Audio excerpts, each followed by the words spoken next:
Welcome to Brown and Browner again, here on this Olympic Day. Happy Olympics. Yep. I think not the parade, but the opening ceremony starts here in a couple hours. I've been kind of tagging stuff on the screen back and forth. It looks like they're already having issues with security in Paris because there was, I think, an attack on some of the train systems, not a bad way, but there was some downgrading of the train systems. And I'm sure it's a logistical nightmare when you're having people come in on boats in an open area, I'm trying to understand that, and I'm curious to see it. Yeah. What does that look like? Each one of the countries coming in on a boat, their separate boat with their flags. I remember the U.S. delegation last time was well over 200 athletes, if I'm not mistaken. Maybe bigger. So what kind of yacht they gonna have for them? That's what I'm wondering. Like, are we bringing in like Elon's boat? Are we bringing in Jeff Bezos' boat? Like, what are we doing here?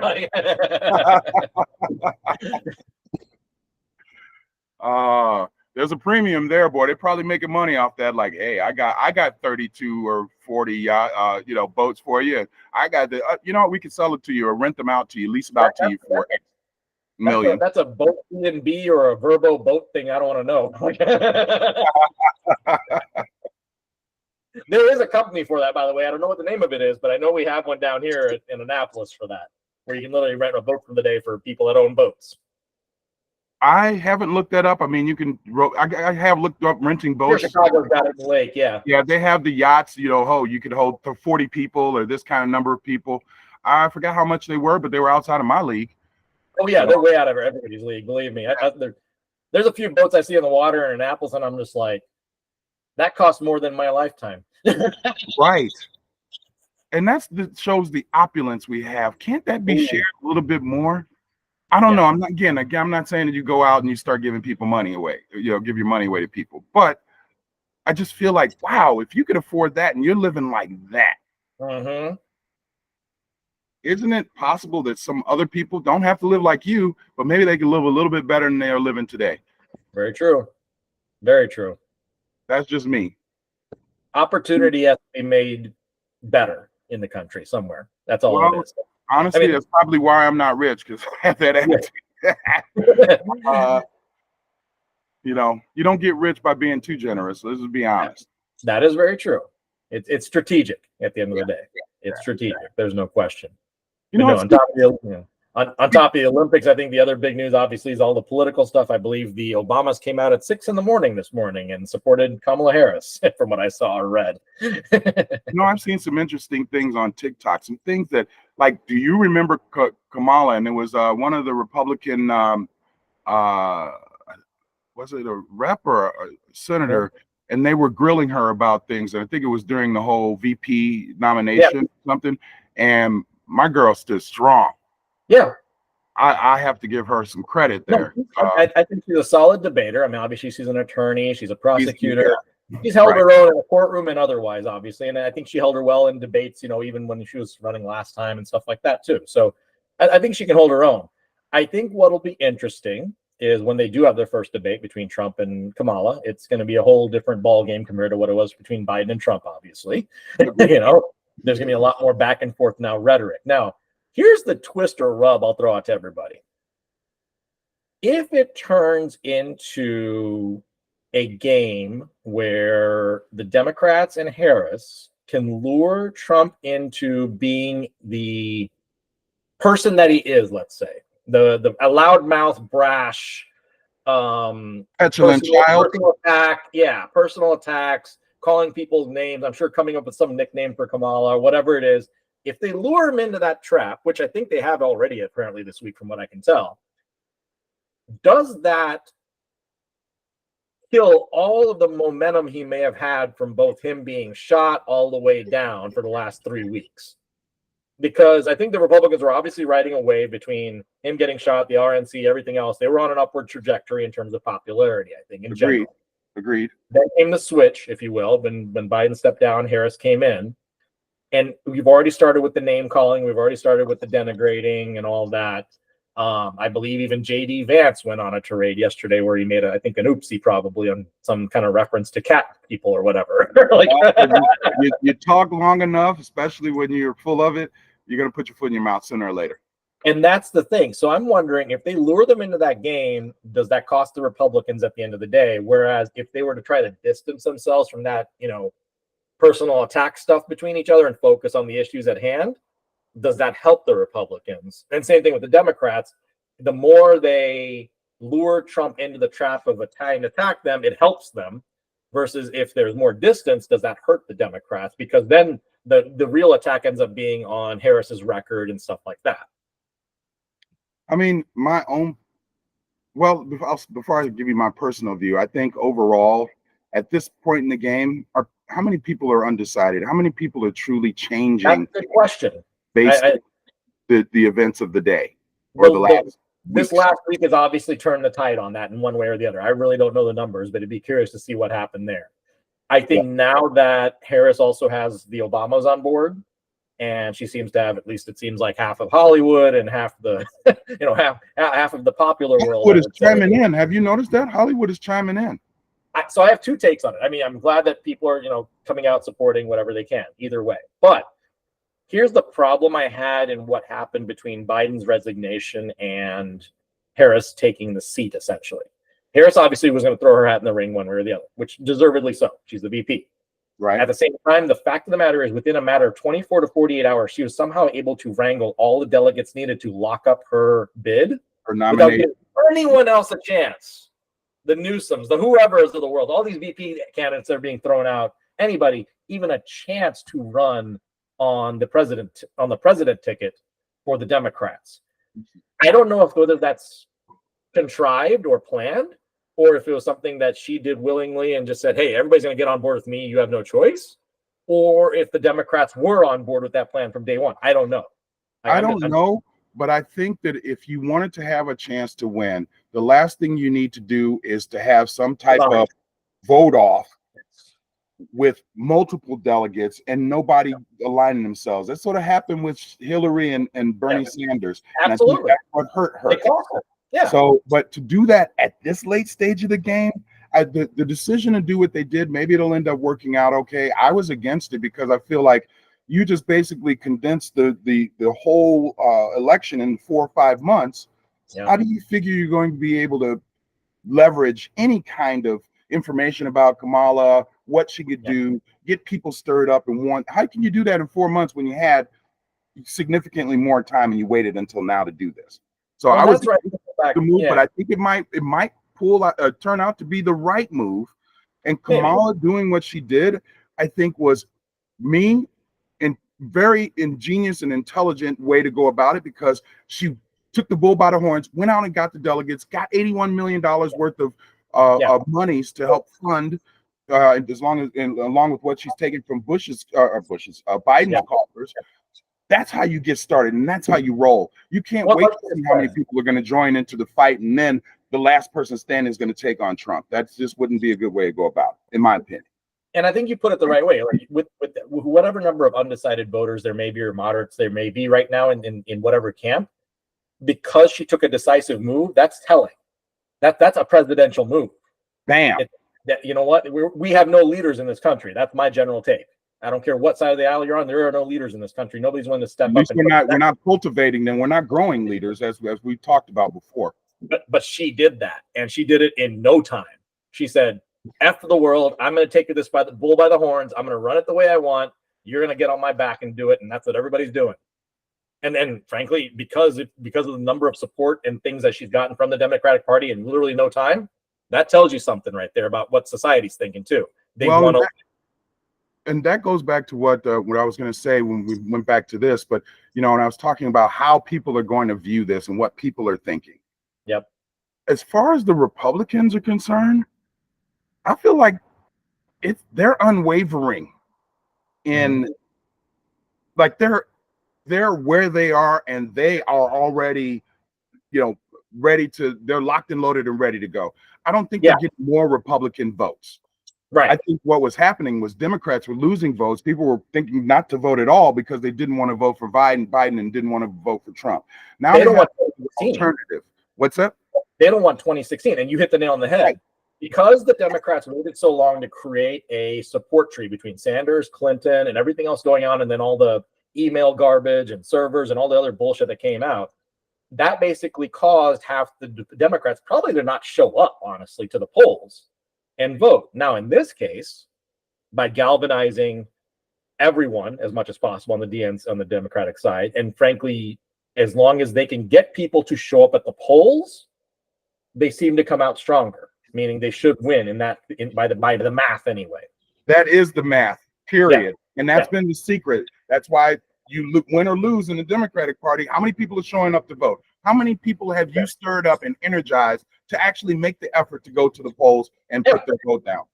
Yeah. Well, and if you think about it, it has a lot also to do with popularity. Because I forget which commentator on the news and which channel it was, but they pointed out all the years where the Democrats put forward what would be kind of optically said as a weak candidate, the Michael Dukakis of the world, the Al Gores of the world.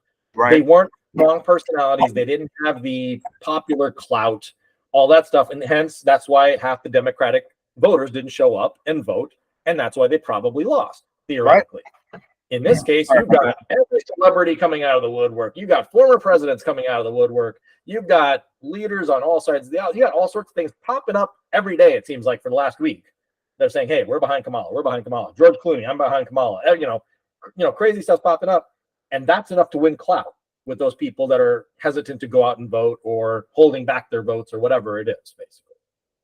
So it's literally going to come down to popularity, as we know. Now, the question is, in what states, because it's the Electoral College still. Well, and I think, we talked about how swing states work and, what they're trying to focus on. And, the election can be won or lost in Wisconsin and Michigan and Ohio and Pennsylvania and states like that.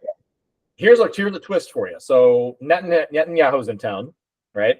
Mm-hmm. And he's lobbying, or you think he's talking to Congress, or he had talked to Congress yesterday, or I forgot what the timing was, but he basically addressed Congress, and Harris wasn't there to greet him. Harris skipped the event because she was doing some other political junket or something she had already, planned on the side. So she didn't meet with Netanyahu when he was in D.C. Apparently, she's supposed to meet with him, I think, today or tomorrow or something like that. Yeah, well, she needed to meet with him. That should be a priority. Some people are trying to spin it like, oh, well, she's not supporting the Jewish state or something like that. Trying to make it more broad than probably what it is. Now, that said, Netanyahu's having dinner tonight at Mar-a-Lago with Trump and Vance.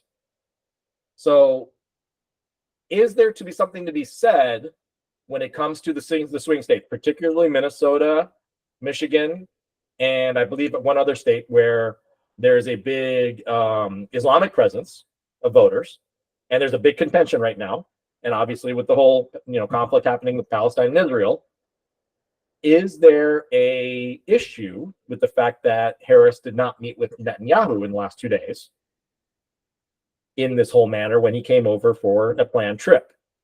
And do you think that costs her possibly some optical votes in those states, in those key states, by the way, swing states? I can tell you right now, the press, the PR for either side of the fence, they're going to spin it that way. They're going to make it look that way, right? Absolutely. Hey, she wasn't out there to look for, have this conversation, and therefore it means this to you. Yeah.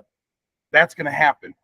So I guess that's what they're asking, I think, in the next couple of days. Yeah, but I mean, is this what really should determine? Oh, no. I mean, at the end of I hate to say it, but at the end of the day, and this is going to sound a little selfish on my part, as an American voter, our job is to look out for hopefully the best interests of our own country. Now, our own country does help, obviously, foreign causes, and we try to be kind of the world leader. Don't get me wrong.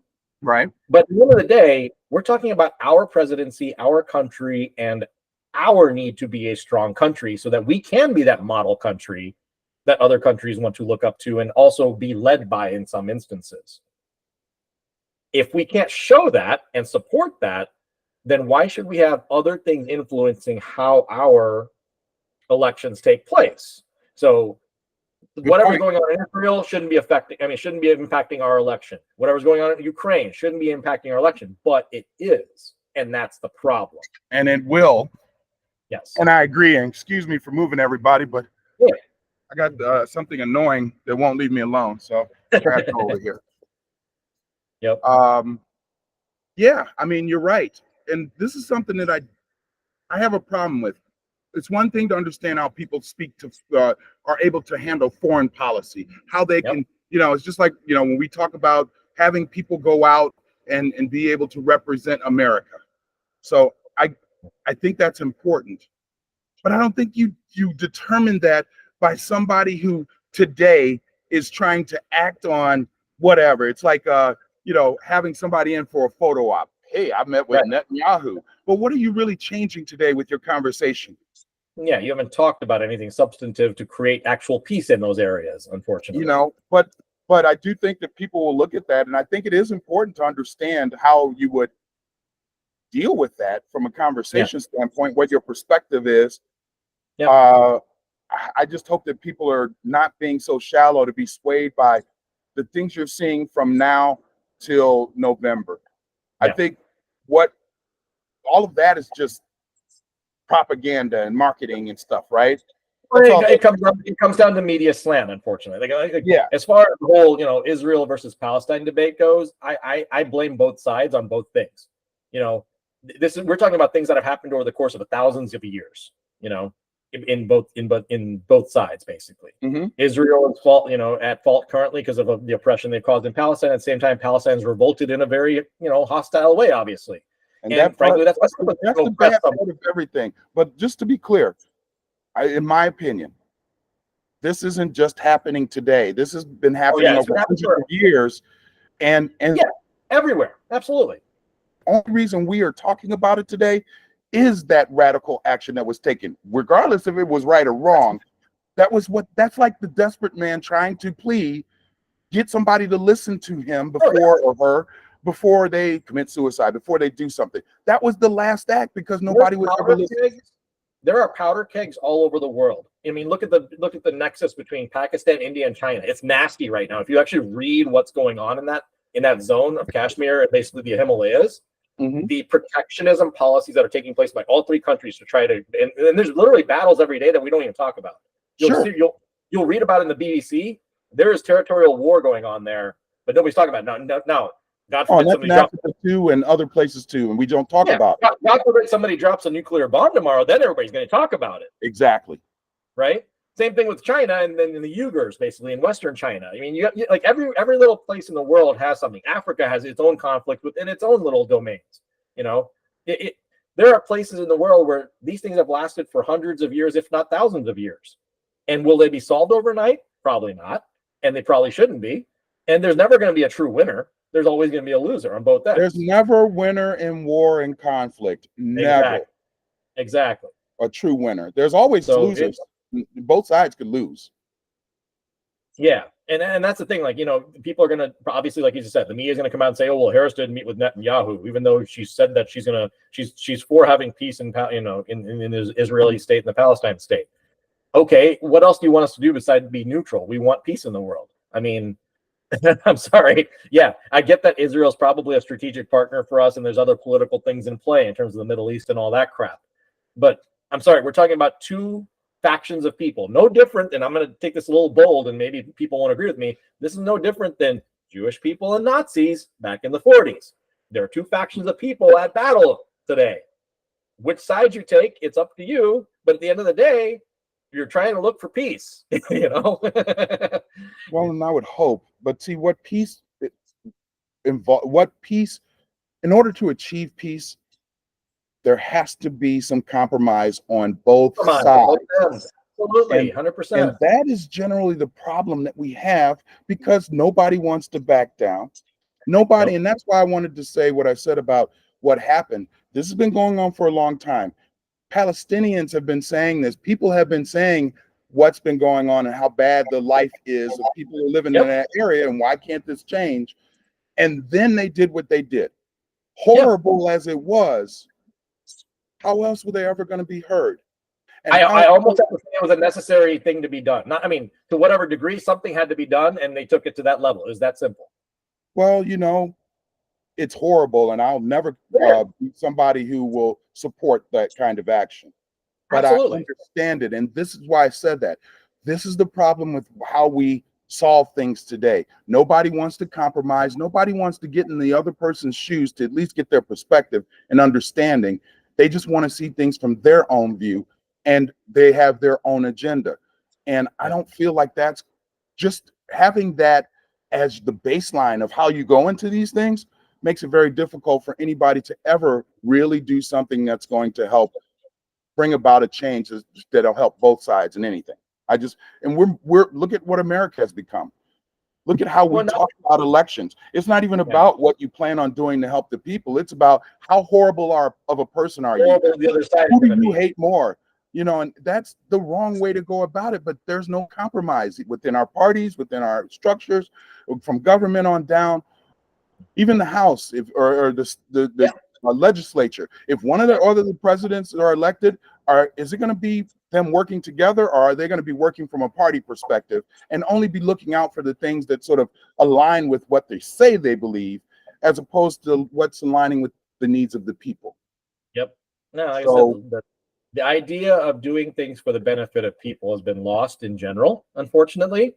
Particular to the people that we just mentioned, like Palestinian in Jewish folks, like religious wars can never be solved, in my opinion, ever. Doesn't matter where, what walk of life you are, they'll never be solved, because there's always going to be that faction for thousands of years, literally. Right. Religious. There's a reason we have multiple religions in the world, because people believe in their own things and they're going to stay true to whatever they believe in at the end of the day. Very few people convert or are willing to work together in those capacities. And see, to me, I'm just the opposite. Thank you, Mama, for teaching me in a way that made me see everybody the same. And for me not to condemn things and to prejudge somebody because I see it and this is an absolute of how you should be or live or think, and not, look at how other people's situations might change how you approach an answer. Right. I'm so glad that and I don't see prejudice and I don't see things like that. And that helps me as a person be true to humanity versus being true to Black people or old people or whatever type of people. I'm true to all people, and we should all be looking for that, especially our elected officials. If you want to challenge your elected officials, go and see how they voted on things. Go and see what they actually are saying. Go and see Trump or Kamala. There's a lot of footage out there, and I have to say, I don't care who you vote for. I'm not trying to sway your vote one way or another. But man, that thing that Trump said years ago when he was asked about running for president, and he says, if I did, I'd run Republican because those people the voters aren't even smart enough, and I could lie to them and they'll still vote for me. Well, here we are. Yep. To me, that just resonates, and it really has meaning, because how do you let somebody spit in your face and then you go and hug them and tell them how much you love them? Right. So very true. This is where I think people need to start thinking about things greater than affiliating with a party or with a race. It should be about the human race, and we should be looking at that. And what are we doing to make ourselves better for our generation and the generations after us? The idea or the dream of democracy lies in the fact that it's a people's republic. Right. Right now, it's literally a republic for the people, meaning there's only two parties and they're going to tell the people what to do. It's the other way around.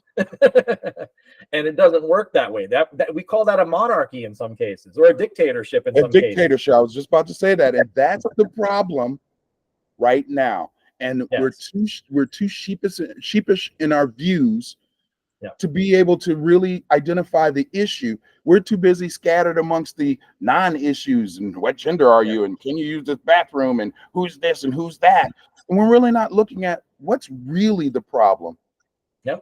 And how we can address that to make it better for everybody. I mean, like you just say, it gets on some of the minute. I don't want to trivialize all the things you just mentioned, like the sexism agent, all that, but at the same time, like, those things are minor compared to the greater things that exist in society that are a problem. Like, I don't need to be spending millions of dollars, millions of hours, millions of people's political time or otherwise to decide if a bathroom should be binary. Like, I'm sorry. Like, that's a whole different issue. I don't need to be spending millions of dollars and things like that to ensure that every single ism or prejudice is taken care of in every single place in the country. I'm sorry, but that's where freedom of choice comes in. There are certain places that are certain ways, there are certain places that are other. You go to the places that cater to you as a freedom, as someone, as a yeah, open and some of individual. it isn't fair, and I still Yeah. experience that, but I just choose not to be Yeah. there. I go someplace else. And again, not trying to minimize anybody's issue or who they are, not saying that at all. Just trying to look at it from a bigger picture of what's causing the ills in society, and that isn't the what's causing the ills in society. What's really causing it are things we need to focus on, and should be what the people that we're electing are talking about from an agenda standpoint and from a moral and principle standpoint, versus I'm going to throw dirt at you and you throw dirt at me, and whoever you think is the worst, like we're on some reality TV show. Phone in, everybody. Which couple do you like the most? Yeah. Why are we? How do we devolve into that? Yep. You know, and not that this isn't important, but there was something we talked about. Now I don't know if this is a good time to segue into that, but why can't we have some of the most influential, intelligent, I guess, humanitarians in the world come together and us talk about them? Ask them questions, and we were talking about, who would you like to sit with? Who can teach you? Me, if I could sit with Muhammad Ali and Malcolm X, because they have a black perspective, but they were the kind of people who were, you know, and Martin Luther King too. They were the kind of people who were looking out for the whole, and they got educated on their journeys about what was going on. Malcolm X had a lot of hate being a black Muslim, and then when he went over to Mecca, he started learning that being Muslim wasn't about being black; it was about the principles that you were supposed to follow, and all people are. Well, think about Muhammad Ali by himself. The reason that we called him the people's champion, right, is because he represented everyone. He didn't just represent the blacks. He didn't represent, you know, just Islamic folks. He didn't represent just one faction. He was truly representative of everything that people not necessarily wanted to be, but he represented everything that people could aspire to be, meaning one of the greatest in any capacity. Regardless of your beliefs, anything of that sort, the man went from here, took the learnings of everything that came across him in life, and said, I'm going to get here. And I'm going to do it through hard work, dedication, and looking out for everyone that I am with at the end of the day. And here's a guy who had a 4th, 5th, top 7th, depending on what you hear about in Kentucky, grade education. And he was educating the world as a 20-year-old, as a 25-year-old. He was trying to, you said it so exactly, get people to aspire to be the best in themselves. Yeah. And as a society, we should be doing that collectively too. And when he talked about, he gave up something. Talk about today's world. Nobody's giving up anything. People want power and money and glory. That and is fame. one man That's all they care about. He gave up all of that because he didn't want to go and fight against a group of people that did him no harm. No harm, exactly. Yep. And think about the war that he was being asked to go to. And it wasn't something like, usually we protect the people that are in our society that we value. If there's an entertainer, we wasn't having Bob Hope go on to the lines. We were having him entertain. Exactly. But they didn't want Muhammad Ali to entertain. So so the reasons he was being drafted were, dubious at best.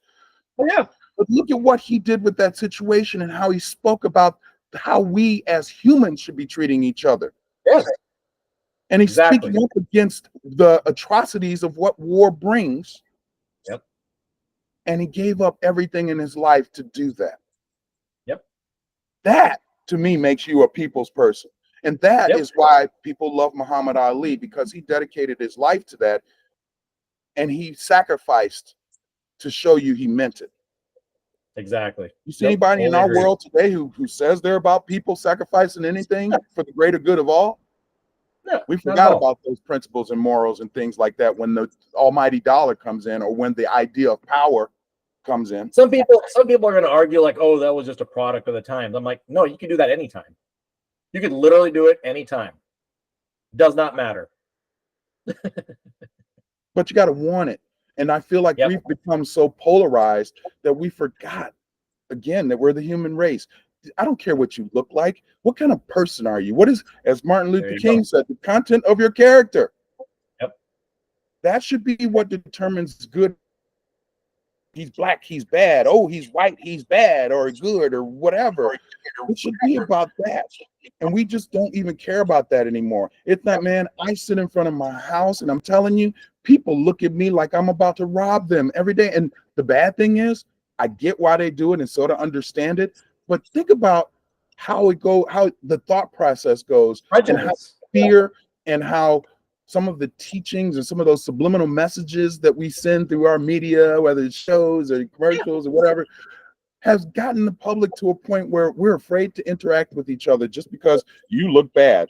How bad am I? I'm the nicest person you would meet and probably help save your life more so than the people you think are the good people. They're the ones who are going to rob you blind and put you down so they can go up. But that's how we see things. We don't wait to understand it. And again, I understand why, because maybe that person you run up that looks against me is the one guy who's going to rob you tonight. I get it. Yeah. I wouldn't go down the dark alley that saw me at the dark alley. I get it. But I also think that there should be an opportunity.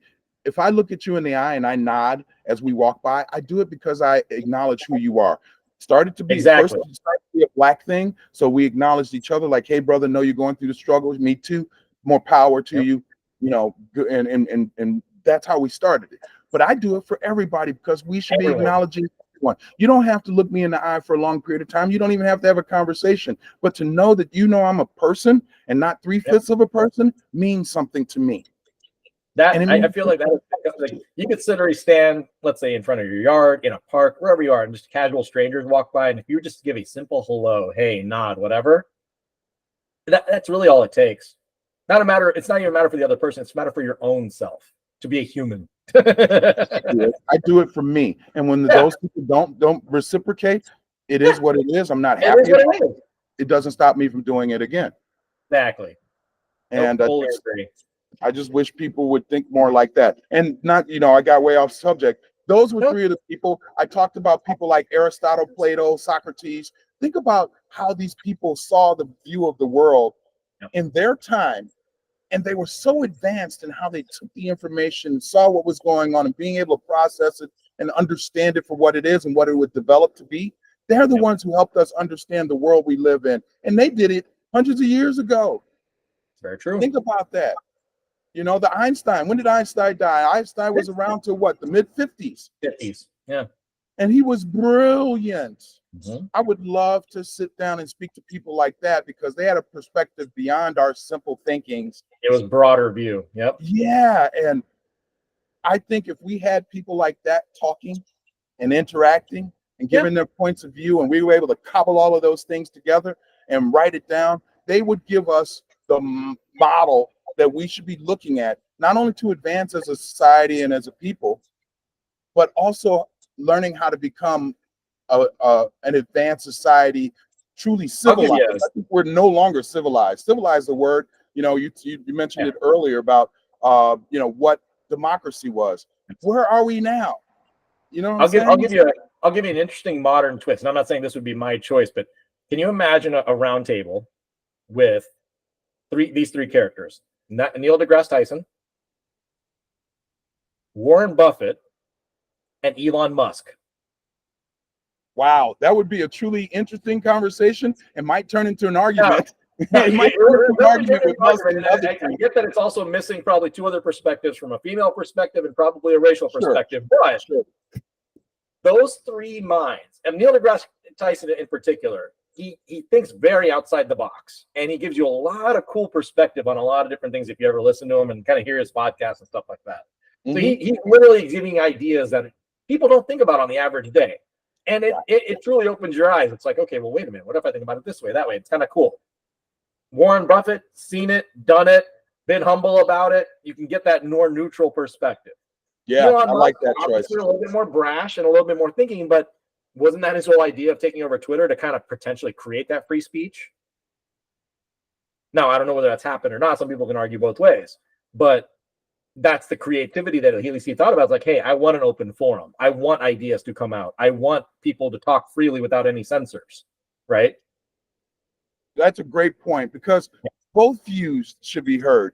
Everyone's view should be heard. There's some things that I agree with that Yeah. Other people might not agree with, Exactly. but it doesn't mean it's right or wrong. It should be out there for us to be able to debate, absorb, identify, evaluate. You know, I mean, it's our constitutional right for free speech at the end of the day.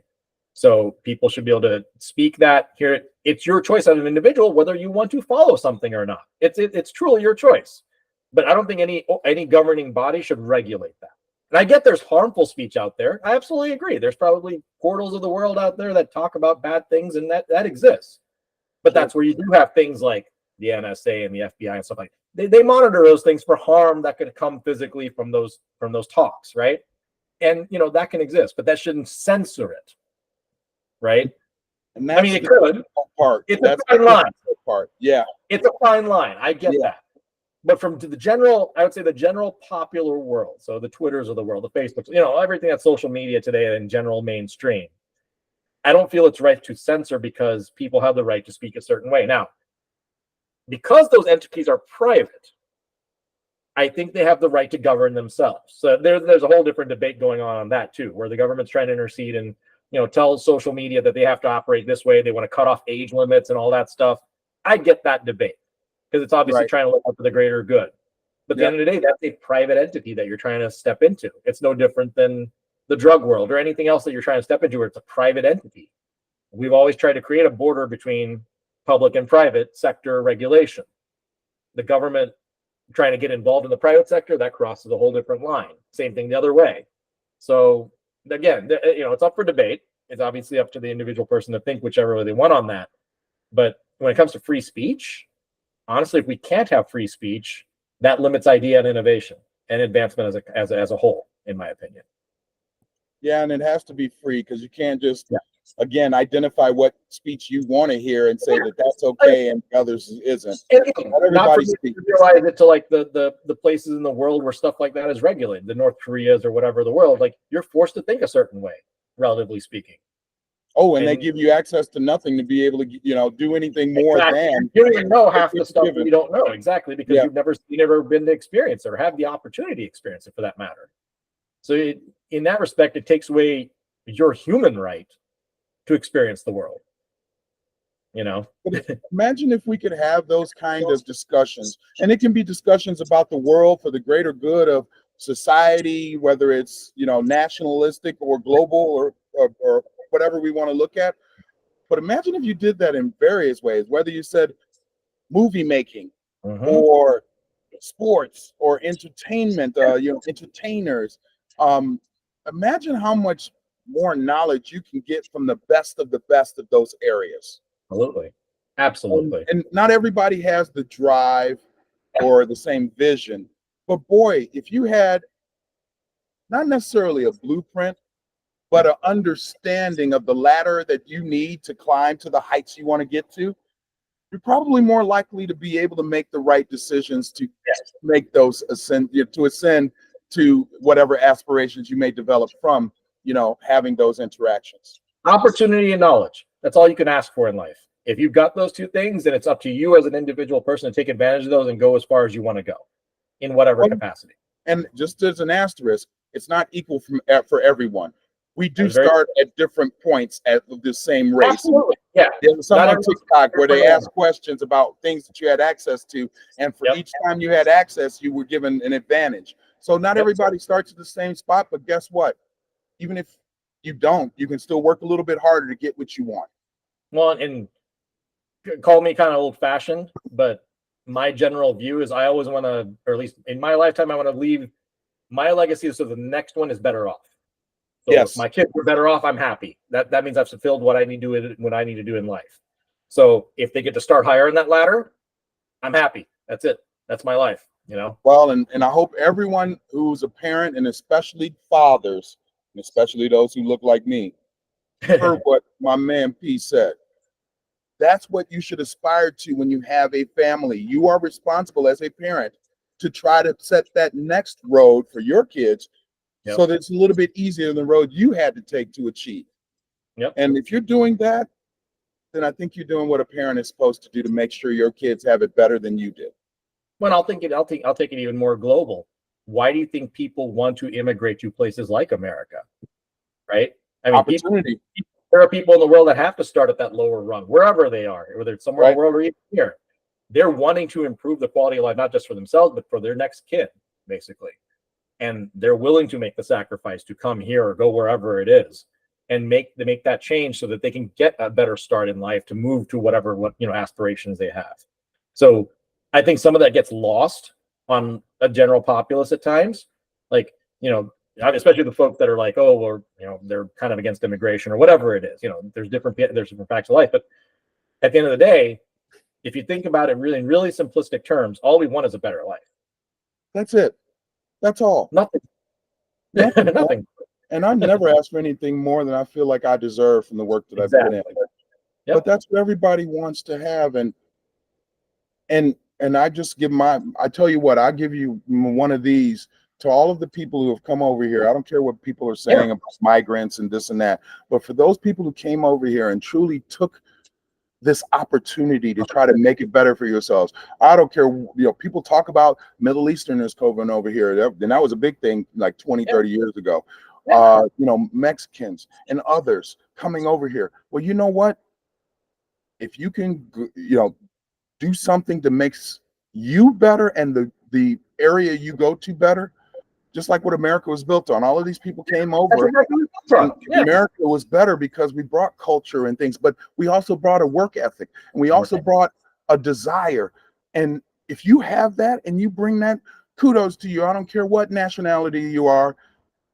Thank you for coming over here and trying to better yourself, get yourself out of maybe a horrible situation, and trying to make everything around you better and doing the best you can. Because there are a lot of people who want to say, I hate migrants and this and that. Yeah. Guess what? How many Americans are doing jobs of dishwasher? How many Americans are going out truly doing landscaping jobs or truly opening restaurants and doing that? So for the people who are doing those things, more kudos to you, because you grabbed the dream and you're living it, and you sacrificed to be able to make that goal a reality. So, and for me, that's market economics. People complain like, oh, well, I don't have my opportunities to go work wherever because the immigrants are taking my job, or whatever they're complaining. I'm like, I hate hearing that. You're on the same thing. It's just that you're not motivated enough to work as hard or whatever competitive may be, at the end of the day. That's all it is. That is all it is. Plus, maybe you think you're better than. So I deserve more, because that's how they're, especially as the generations come, they feel entitled to something. So I won't work for minimum wage, or I won't do this kind of job. You know what? This is one thing that I do agree with on a Republican side. We need to stop giving people like this money. The whole idea of being able to incentivize people isn't to just give them something and allow them to just live freely with no incentive to do anything more. No, that's one of the things I definitely side hard on, is the fact that we have a fortunate situation where our government is able to give help to those who need it. But the problem is that system is so abused. And it's so antiquated now too. It has to be fixed in a manner that is unfortunately more extreme. And if that takes something like, and I'll throw an idea out there, if it takes things like drug testing or more things from like social welfare or social service to look into and things like that to clean up that system, it has to be done, because that benefits everyone. It's supposed to help those who have the least opportunity to get better. And the problem is that system is so abused by everyone. Everybody. Well, that it has to be purged and cleaned. I know some people who actually have money, who consider middle class, who have found ways to abuse that system and get more, and they don't even need it. Everybody might say you always need it, but you know what I mean. It could be used in better ways for people who truly need it. Well, I'll take it back full circle. And I'm not going to draw an example from work, but I know of a situation where we were working with a client, and the client's position was very high in their company, and their child had a degenerative disease, and it was going to cost obviously hundreds of thousands, if not $1 million, to try to get treatment. Now they figured out, and this person had to have been earning minimally a high six-figure salary at this company. They figured out a way to get qualified for Medicaid and get that treatment covered. And this is coming from some of the highest powers in the country, if you think about it from a wealth standpoint. Now, if we have abuses like that taking place on a pervasive basis, which frankly there are, I can go down the list. the more you're in the know and the more money you have, the more likely you'll know the little loopholes that you can utilize. Exactly. So, I mean, that's where we have to clean up the system, not just in that example, but in all of it. I mean, there are so many abuses up and down that it's hurting the people that, frankly, we keep talking about, like, oh, we want to help the most, the poorest people and the worst people that are worst off to get better opportunity. You can't if that system is being continually abused by the people, whether they're at the same level or higher or whatever it is. Those funds dry up fast. And frankly, the ones that are better off in the society can't keep contributing more and more tax dollars to something that's failing. I agree with that part, especially, and that's what we do. What I would say, and if they're talking about cuts, I don't believe in cutting education, but I do believe in cutting things like, funding, where, you know what, like, for instance, I know you can't say that everybody can work. There isn't jobs for everybody. However, if you've been getting government assistance and funding for more than a year and you have not gone out and tried to get another job, get a job. Yes. How is that assistance really helping you? Honestly, that's one of the number one abuses that I think I see, or at least hear about. That's the number one I see, is that people that go on unemployment in perpetuity. Yeah, they don't even try to go find meaningful job and all that. I get if you get denied and you're constantly applying. Those are the people you're supposed to be helping. That's the one you should be trying to help, because there are people that don't even try that are making tons of money. Yes. That's where I have a problem. And this is where, and this goes across, some people have this funny idea about which races are the ones who are the laziest and who's not working, who's not doing this. Look, if you just look at the makeup of our, America, for instance, and the demographic here, what is the percentage of this race versus that race versus that race? You can't, even if you have the majority of the few not doing something, it's not going to be larger than a percentage of the majority. So there are way more white people who are poor than black people or Mexican people or any other kind of people. Simple math. So when we talk about abusive systems, it's not just, oh, well, the black people are just doing that and they're lazy and it is. That's across the board. All right. So I just wanted to put that out there just for some clarification. That is unfortunately a bad prejudice that exists, and people don't do their diligence of just the simple math on. I'm sorry, but the majority of this country is still Caucasian. And the majority of this country that is poor, just by math demographics, is Caucasian. So, but a lot of people, because again, it's this whole idea of the lie, and I follow the lie. And that's more rooted in bigotry than anything else, right? We shouldn't 100%. Still be that ignorant. You can go look this up, and it's not like I made this up or, we're just trying to sway you. It's fact. But people don't want to hear fact or see fact. And that's obvious by a lot of things that are being supported by the person who might be our next president. Well, and then you've heard the claims this week, and I think even in the past, like, oh, the majority of crimes are taking place by migrants that come here from institution asylum and all that. I'm like, I have yet to see the facts. Well, they killed hundreds of thousands, and the migrants have killed hundreds of thousands of people. What? Well, the wildest claim, and again, this is a pure attack on what Trump said. I believe at the RNC, I think it was the RNC, he claimed that, oh, the crime rates around the world have gone down. I'm like, no, they haven't. If you actually look at the crime rates in other parts of the world, they are going up just as equally bad as we are right now. So frankly, wasn't on the Daily Show where they literally refuted every single thing he said by using facts to say that's wrong, that's wrong, that's wrong, that's wrong. Yeah. The fact checking was just boom, boom, boom. Right on. But see, again, it's what you want. What you want to hear. Yeah. See, people are just now, they don't care about reality.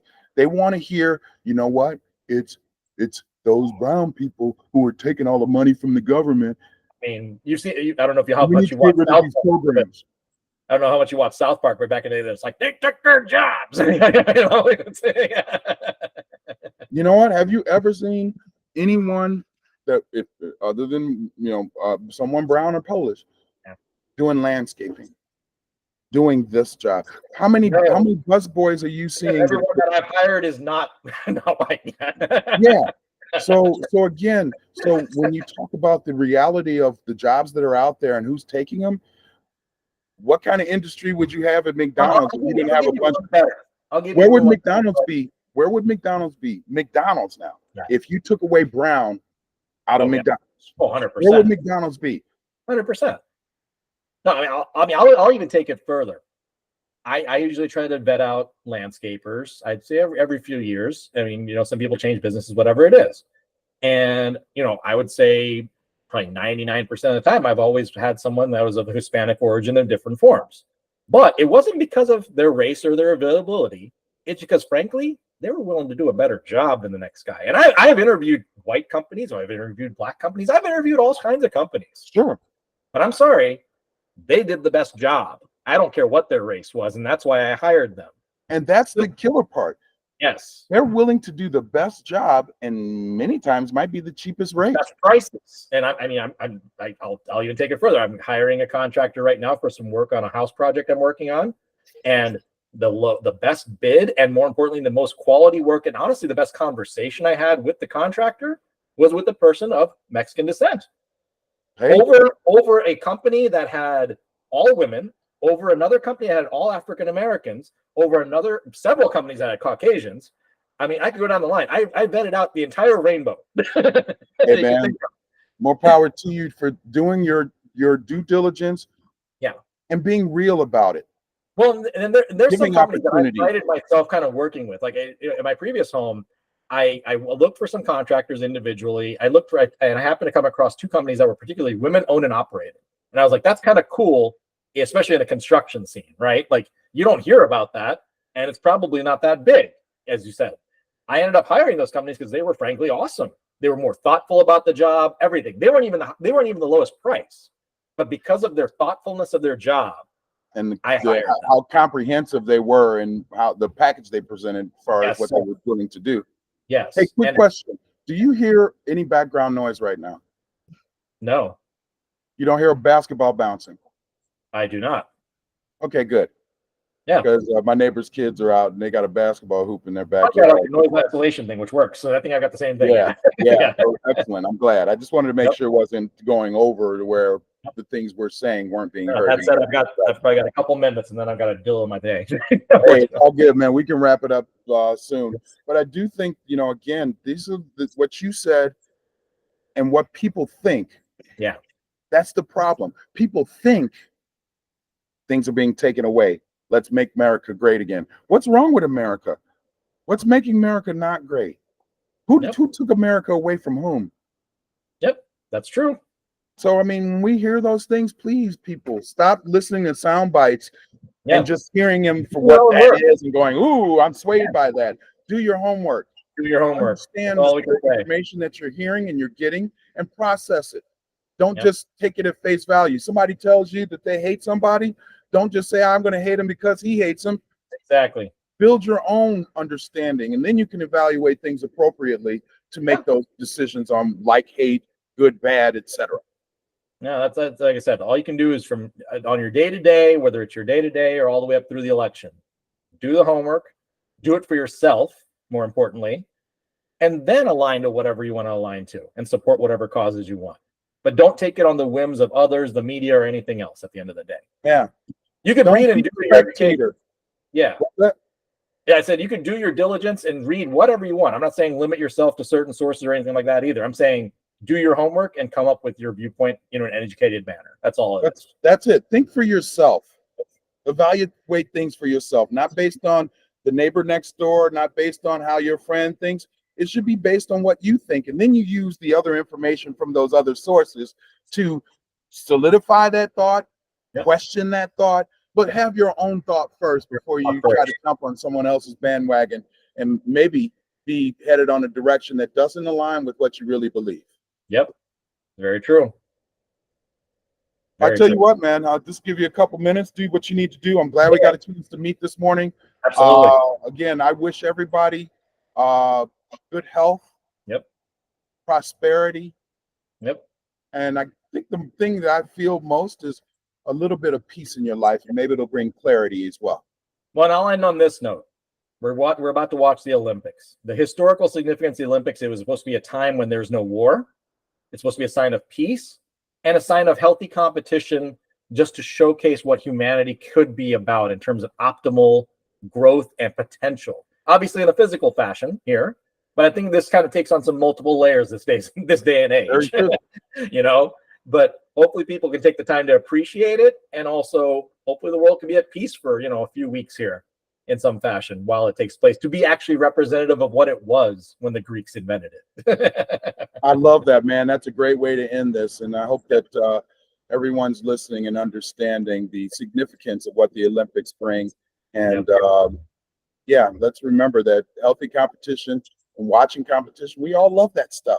That brings us together. I don't care what race you are. I don't care what language you speak. That in those moments, that's when we are a true society and we come together rooting for something. So, and I'll end on this tidbit. At some point, I'll be sending out fantasy football invites for our league shortly. It's coming soon, baby. All right, man. Good catching up with you today. You got it, man. Be well. And as always, thank you. I love our conversations, and Absolutely, I love what our intentions are by having these and sharing these with the world. Yes, sir. All right. John and Brown are signing off. Catch you later, man. All right. Send me the video.